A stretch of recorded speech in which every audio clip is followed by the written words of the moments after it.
শহরে একের পর এক আগুনে বাড়ছে উদ্বেগ। ফায়ার অডিট আবশ্যিক করা হচ্ছে সব প্রতিষ্ঠানে। আগুন নিয়ন্ত্রণে রীতিমতো হিমশিম খেতে হচ্ছে দমকলকে। তাপমাত্রা কমতে না কমতেই একের পর এক আগুন লাগার ঘটনায় উদ্বেগ বাড়ছে কলকাতায়। পরিসংখ্যান বলছে গত 15 দিনে শহরে আগুন লাগার 23টি ঘটনা ঘটেছে।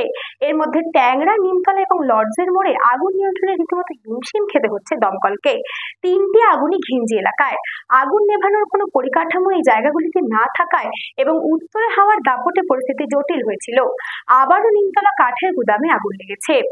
এখন গুদামে অগ্নি নির্বাপন যে পদক্ষেপ নির্দেশ আগেই দেওয়া হয়েছিল তার কিছুই করা হয়নি বলে অভিযোগ তুললেন দমকলের আধিকারিকরা।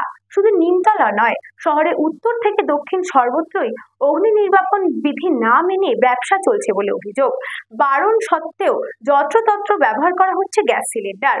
আবারও আগুন নেভাতে গিয়ে বাধার মুখে পড়তে হচ্ছে দমকল কর্মীদের। এই পরিস্থিতিতে তারা যাতে কঠোর হন সেই আর্জি জানিয়ে সম্প্রতি কলকাতা পুরসভার তরফে চিঠি দেওয়া হয়েছিল দমকল মন্ত্রী সুজিত বসুকে। মুখ্যমন্ত্রী মমতা বন্দ্যোপাধ্যায়ও ঘিঞ্জি এলাকায় বারবার আগুন লাগা নিয়ে উষ্মা প্রকাশ করেছেন সম্প্রতি।